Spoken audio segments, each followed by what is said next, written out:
हमारे देश में संगमों की बड़ी महिमा, बड़ा महत्व रहा है।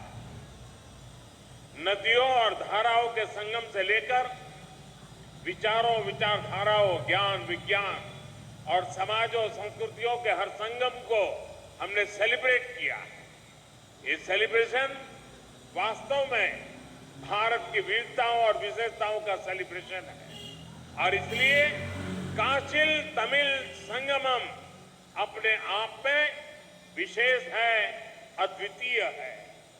நம்முடைய இந்திய திருநாட்டில் சங்கம திருவிழாக்கள், சங்கமங்கள் எப்போதுமே மிக சிறப்பாக கொண்டாடப்படுகின்றன. அது நதிகளின் சங்கமமாக இருக்கட்டும், கொள்கைகள் எண்ணங்களின் சங்கமமாக இருக்கட்டும், ஞானம் விஞ்ஞானம் போன்றவற்றின் சங்கமமாக இருக்கட்டும், சமூகம் கலாச்சாரம் இவற்றின் சங்கமமாக இருக்கட்டும், சங்கமம் ஒவ்வொன்றையும் நாம் ஒரு விழாவாக கொண்டாடி வருகிறோம். இந்த நாடு பல வேற்றுமைகள், சிறப்புகள் கொண்ட ஒரு நாடு. அதை கொண்டாடவே இப்படிப்பட்ட ஒரு சங்கம திருவிழா, காசி தமிழ் சங்கமம் தன்னுடைய இந்த விளையாட்டு விழா நிகழ்ச்சிகளிலே ஒரு தனித்துவம், சிறப்பு கொண்டிருக்கிறது. आज हमारे सामने एक और पूरे भारत को अपने आप में समेटे हमारी सांस्कृतिक राजधानी काशी है, तो दूसरी ओर भारत की प्राचीनता और गौरव का केंद्र हमारा तमिलनाडु और तमिल संस्कृति है। ये संगम भी गंगा यमुना के संगम जितना ही पवित्र है। ये गंगा यमुना जितनी ही अनंत संभावनाओं और सामर्थ्य को समेटे हुए है। காசி என்ற இந்த திருநகரம் பழமை வாய்ந்தது, சிறப்பு வாய்ந்தது. அதை போலவே தமிழ்நாடும் பழமை வாய்ந்தது, கலாச்சார பெருமை வாய்ந்தது. இந்த இரண்டு நகரங்களின் சங்கமம் இங்கே இந்த நிகழ்ச்சியின் மூலமாக, இந்த ஒரு மாத கால நிகழ்ச்சியின் மூலமாக நடக்கவிருக்கிறது. मैं काशी और तमिलनाडु के सभी लोगों का इस आयोजन के लिए हार्दिक बधाई देता हूं। मैं देश के शिक्षा मंत्रालय और उत्तर प्रदेश सरकार को भी शुभकामनाएं देता हूं, जिन्होंने एक माह के इस व्यापक कार्यक्रम को साकार किया है। इसमें बीएचयू और आईआईटी मद्रास जैसे महत्वपूर्ण शिक्षा संस्थान भी सहयोग कर रहे हैं। विशेष रूप से मैं काशी और तमिलनाडु के विद्वानों का, छात्रों का अभिनंदन करता हूं। காசியில் உள்ள மக்களுக்கும் தமிழ்நாட்டு மக்களுக்கும் நான் என்னுடைய நன்றியை தெரிவித்துக் கொள்கிறேன். நாட்டின் கல்வி அமைச்சகம், உத்தரப்பிரதேசத்தின் மாநில அரசு இரண்டும் இணைந்து இந்த விழாவுக்கான ஏற்பாடுகளை செய்திருக்கிறது. பனாரஸ் இந்து யூனிவர்சிட்டி, ஐஐடி மெட்ராஸ் இரண்டும் இணைந்து ஏற்பாடுகளை கவனித்திருக்கிறது. குறிப்பாக தமிழ்நாட்டின் வித்வான்களுக்கு நான் என்னுடைய நன்றியை தெரிவித்துக் கொள்கிறேன். साथियों, हमारे यहाँ ऋषियों ने कहा है, एको अहम बहुश्याम, अर्थात एक ही चेतना अलग अलग रूपों में प्रकट होती है। काशी और तमिलनाडु के कॉन्टेक्स्ट में इस फिलॉसफी को हम साक्षात देख सकते हैं। நண்பர்களே, நம் நாட்டில் ஒரு கொள்கை உள்ளது. ஏகோ அகம் பகுஷ்யாம் என்பது அந்த கொள்கை. அதாவது ஒரே உண்மை, ஆனால் அது பல ரூபங்களில் வெளிப்படுகிறது என்பதாகும். காசியும் தமிழ்நாடும் இந்த விஷயத்தில் ஒன்றிணைந்து இருக்கிறது என்பது என்னுடைய எண்ணம். काशी और तमिलनाडु दोनों ही संस्कृति और सभ्यता के टाइमलेस सेंटर्स हैं। दोनों क्षेत्र संस्कृत और तमिल जैसी विश्व की सबसे प्राचीन भाषाओं के केंद्र हैं। काशी में बाबा विश्वनाथ है, तो तमिलनाडु में भगवान रामेश्वरम का आशीर्वाद है। काशी और तमिलनाडु दोनों शिवमय है, दोनों शक्तिमय है। एक स्वयं में काशी है तो तमिलनाडु में दक्षिण काशी है। काशी कांची के रूप में दोनों की सप्तपुरियों में अपनी महत्ता है। காசியும் தமிழ்நாடும் இரண்டுமே தன்னுடைய கலாச்சாரத்தில் சிறந்து விளங்குகிறது. இரண்டு இடங்களும் வடமொழி சம்ஸ்கிருதம், தமிழ் இரண்டு மொழிகளிலும் சிறந்து விளங்குகிறது. காசியினுடைய பாபா விஸ்வநாத்தும் ராமேஸ்வரத்தினுடைய ராமேஸ்வரரும் பெருமை சேர்க்கிறார்கள். காசி தமிழ்நாடு இரண்டும் சிவமயமானது, சக்திமயமானது. காசி தமிழ்நாடு இரண்டும் திருக்கோயில்களுக்கு பிரபலமானது.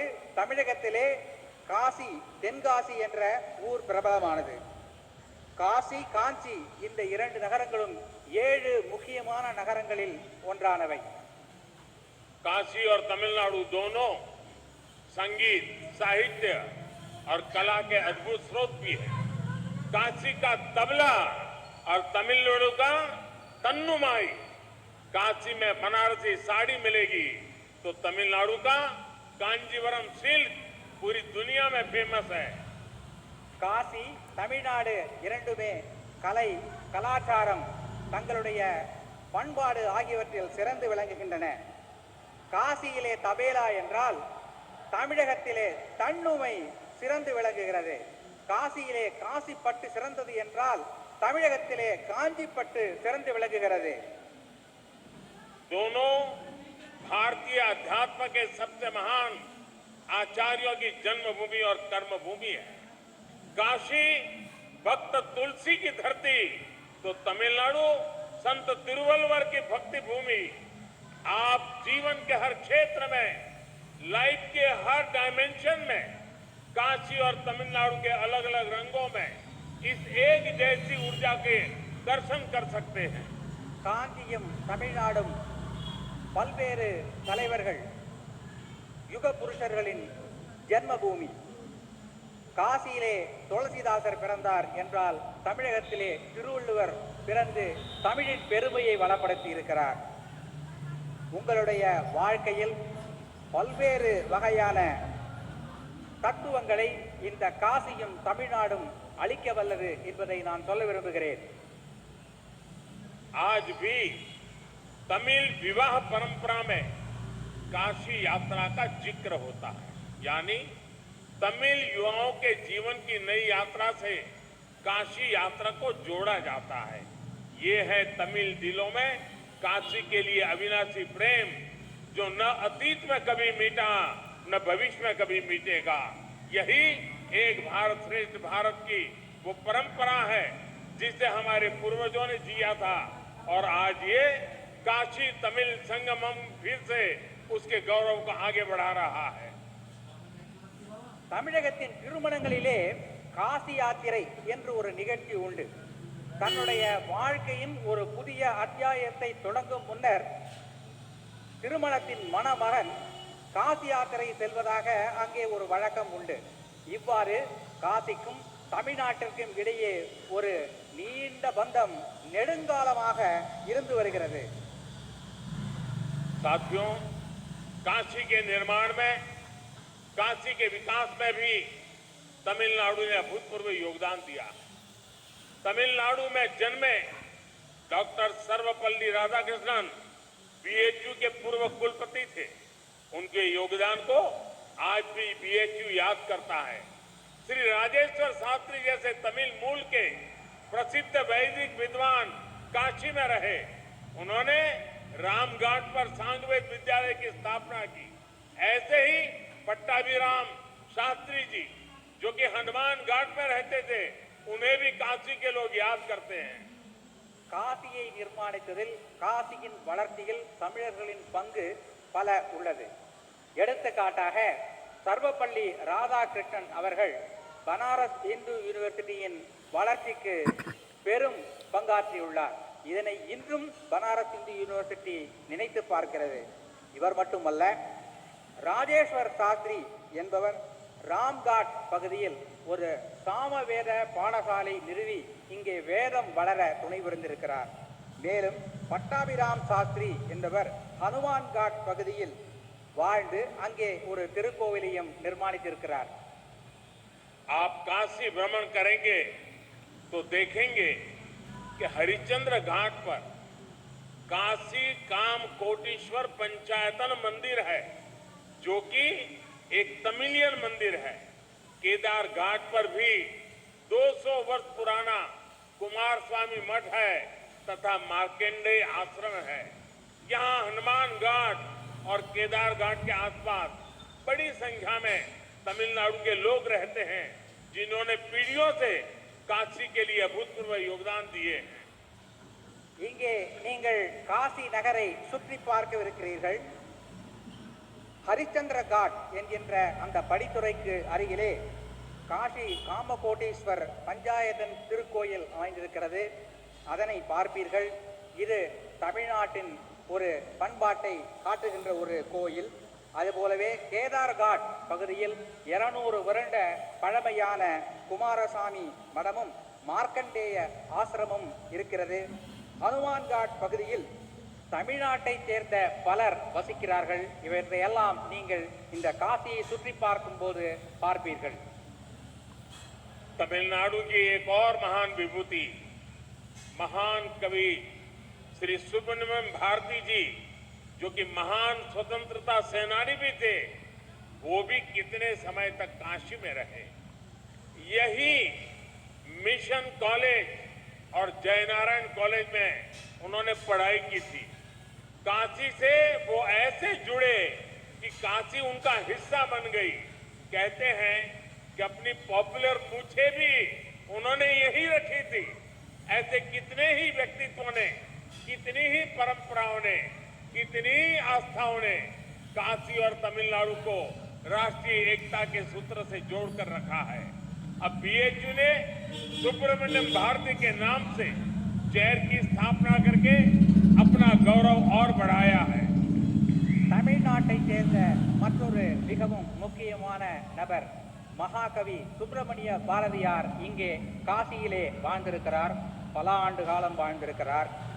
அவர் இங்கே மிஷன் கல்லூரியிலும் ஜெயநாராயண் கல்லூரியிலும் படித்திருக்கிறார். காசியிலேதான் அவர் தன்னுடைய முறுக்கு மீசையை வைக்க ஆரம்பித்தார் என்று சொல்லுகிறார்கள். நம்முடைய பனாரஸ் இந்து யூனிவர்சிட்டி பாரதியார் இருக்கை என்ற ஒரு இருக்கையை ஏற்படுத்தி பாரதியாரையும் தமிழையும் சிறப்பிக்கவிருக்கிறது. साथियों, काशी तमिल संगमम का ये आयोजन तब हो रहा है जब भारत ने अपनी आजादी के अमृत काल में प्रवेश किया है। अमृत काल में हमारे संकल्प पूरे देश की एकता और एकजुट प्रयासों से पूरे होंगे।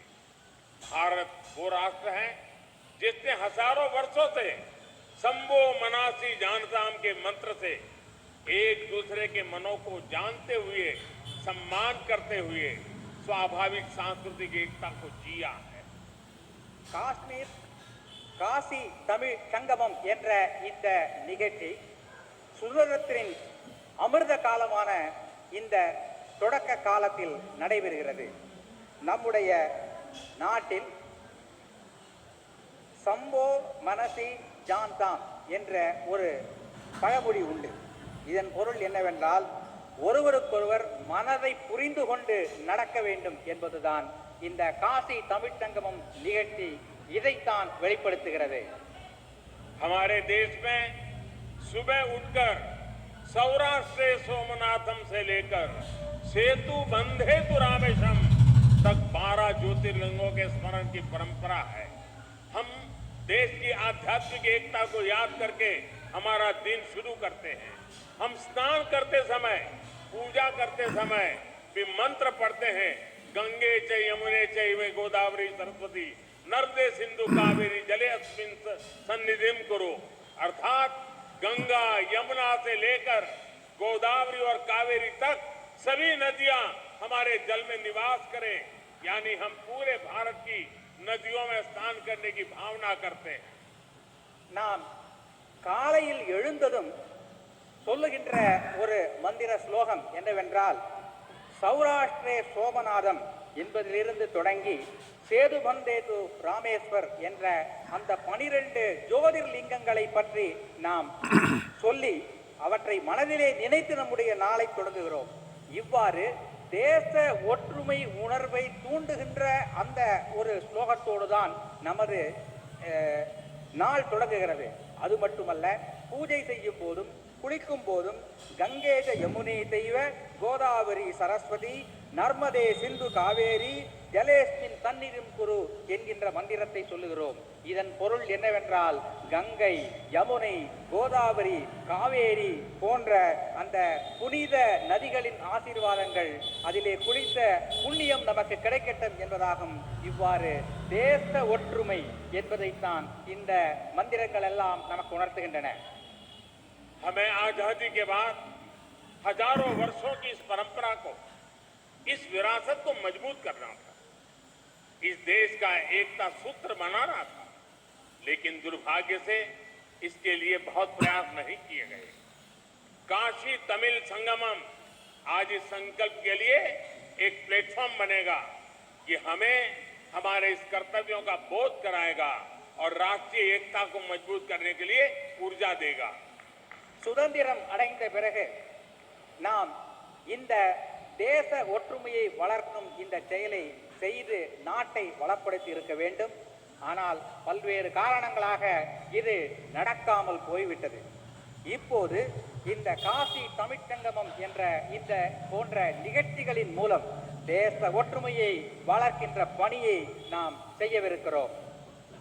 साथियों, भारत का स्वरूप क्या है, शरीर क्या है, ये विष्णु पुराण का एक श्लोक हमें बताता है, जो कहता है, उत्तरम यत् समुद्रस्य हिमाद्रश्चैव दक्षिणम वर्षम तद भारतम नाम भारतीयत्र संतति। अर्थात भारत वो जो हिमालय से हिंद महासागर तक की सभी विविधताओं और विशेषताओं को समेटे हुए है और उसकी हर संतान भारतीय है। நம்முடைய நாடு என்றால் என்ன, இதனுடைய இந்த பரப்பு, உடல், சரீரம் என்பது என்ன என்பதை பற்றி விஷ்ணு புராணத்தில் ஒரு ஸ்லோகம் உள்ளது. இந்த ஸ்லோகம் சொல்கின்ற கருத்து என்னவென்றால், வடக்கே இமாலயத்திலிருந்து தெற்கிலே குமரி வரை இந்த நாடு நம்முடைய ஒற்றுமைகள், வேற்றுமைகள் இவற்றோடு பலமாக விளங்குகின்ற ஒரு நாடு என்று சொல்லுகிறது. भारत की इन जड़ों को, इन रूट्स को अगर हमें अनुभव करना है तो हम देख सकते हैं कि उत्तर और दक्षिण हजारों किलोमीटर दूर होते हुए भी कितने करीब है। संगम तमिल साहित्य में हजारों मील दूर बहती गंगा का गौरवगान किया गया था। तमिल ग्रंथ कलितोगे में वाराणसी के लोगों की प्रशंसा की गई है। हमारे पूर्वजों ने तिरुपुगल के जरिए भगवान मुरुगा और काशी की महिमा एक साथ गाई थी। दक्षिण का काशी कहे जाने वाले तेन काशी की स्थापना की थी। இந்திய திருநாட்டின் இந்த மூலங்களை, வேர்களை நாம் பாதுகாக்க வேண்டும். இந்த போன்ற சங்கமம் நிகழ்ச்சிகளால் தான் இதனை பாதுகாக்க முடியும். தமிழின் சங்க இலக்கியத்தில் பல்வேறு காசியை பற்றிய செய்திகள் கிடைக்கின்றன. கலித்தொகையில் செய்திகள் கிடைக்கின்றன. திருப்புகழில் காசியை பற்றியும் முருகனை பற்றியும் பாடப்பட்ட பாடல்கள் கிடைக்கின்றன. தமிழகத்திலே தென்காசி என்ற ஒரு ஊர் இருக்கிறது என்பது உங்களுக்கெல்லாம் தெரியும். साथियों, ये भौतिक दूरियां और ये भाषा भेद को तोड़ने वाला अपनत्व ही था जो स्वामी कुमार गुरु पर तमिलनाडु से काशी आए और इसे अपनी कर्मभूमि बनाया था। धर्मापुरम आदिनम के स्वामी कुमार गुरु पर ने यहाँ केदार घाट पर केदारेश्वर मंदिर का निर्माण कराया था। बाद में उनके शिष्यों ने तंजावुर जिले में कावेरी नदी के किनारे काशी विश्वनाथ मंदिर की स्थापना की थी। பரப்பளவின் அடிப்படையிலான இந்த தூரம் எப்படி குறுகிவிட்டது என்பதை இங்கே பார்க்கிறீர்கள் அல்லவா? இத்தகைய ஒரு எண்ணத்தை குமரகுருபர சுவாமிகள் காட்டியுள்ளார். அவர் தமிழகத்திலிருந்து இங்கே வந்து கேதார்காட் பகுதியில் ஒரு மடத்தை நிறுவி தமிழையும் பாரதத்தின் ஒற்றுமையையும் நிலைநாட்டினார். பிறகு தமிழ்நாட்டிற்கு சென்று தஞ்சாவூர் மாவட்டத்தில் காசி விஸ்வநாதர் கோயில் ஒன்றையும் நிர்மாணித்தார். मनोन्मणियम सुंदर नार जी ने तमिलनाडु के राज्य गीत तमिल ताई वार्तु को लिखा है। कहा जाता है कि उनके गुरु कोडगा नल्लूर सुंदरर स्वामीगल जी ने काशी के मणिकर्णिका घाट पर काफी समय बिताया था।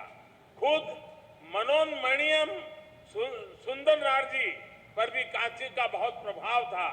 तमिलनाडु में जन्म लेने वाले रामानुजाचार्य जैसे संत भी हजारों मील चलकर काशी से कश्मीर तक की यात्रा करते थे। आज भी उनके ज्ञान को प्रमाण माना जाता है। மனோன்மணியம் சுந்தரனார் அவருடைய குருநாதர். மனோன்மணியம் சுந்தரனார் தமிழ்தாய் வாழ்த்தினை எழுதியவர். அவருடைய குருநாதர் கோடகநல்லூர் சுந்தர சுவாமிகள் என்று அழைக்கப்படுபவர். இங்கே மணிகர்ணிகா காட் என்கின்ற அந்த படித்துறை அருகிலே வந்து சில காலம் வாழ்ந்து அங்கே ஒரு திருக்கோவிலையும் அமைத்திருக்கிறார்.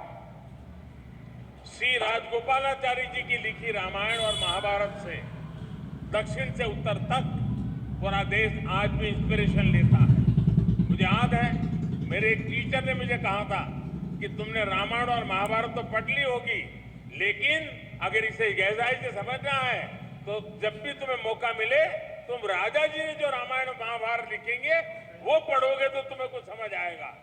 मेरा अनुभव है रामानुजाचार्य और शंकराचार्य से लेकर राजा जी और सर्वपल्ली राधाकृष्ण जी तक दक्षिण के विद्वानों ने भारतीय दर्शन को समझे बिना हम भारत को नहीं जान सकते। ये महापुरुष है, उनको हमें समझना होगा। தமிழகத்தின் சக்கரவர்த்தி ராஜகோபாலாச்சாரியார் அவர்கள் ராமாயணத்தையும் மகாபாரதத்தையும் எழுதியிருக்கிறார். என்னுடைய ஆசிரியர் எங்களிடத்திலே சொன்னார், நீ ராமாயணத்தையும் மகாபாரதத்தையும் படித்திருக்கலாம், ஆனால் சக்கரவர்த்தி ராஜகோபாலாச்சாரியார் எழுதிய இந்த இரு காவியங்களையும் நீ படிக்கவில்லை என்றால் அது முழுமை பெறாது என்று அவர் சொன்னார். என்னுடைய அனுபவத்தில் ராமானுஜாச்சாரியார், சங்கராச்சாரியார் ஆகியோர் தென்னகத்திலிருந்து வட இந்தியா வந்து காசி காஷ்மீர் முதல் சென்று இங்கே ஒரு ஒற்றுமை உணர்வை ஏற்படுத்தி இருக்கிறார்கள்.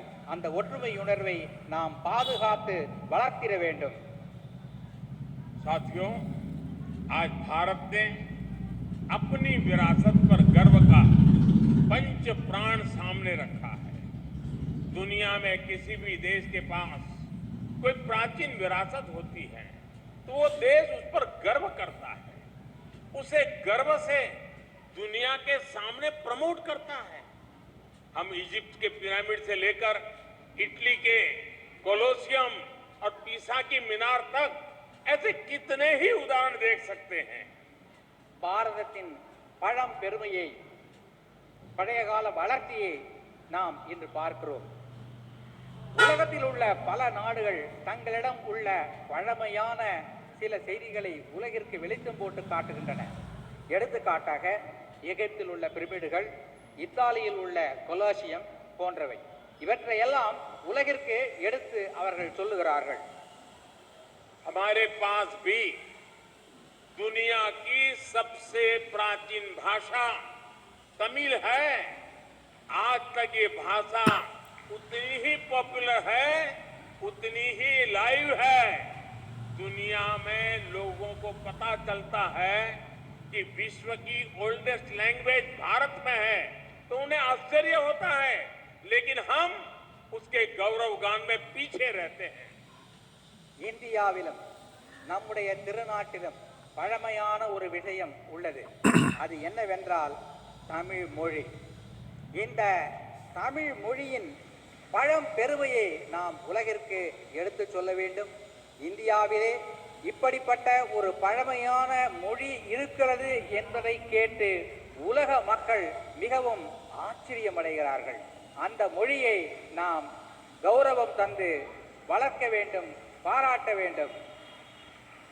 ये हम 130 करोड़ देशवासियों की जिम्मेदारी है कि हमें तमिल की इस विरासत को बचाना भी है, उसे समृद्ध भी करना है।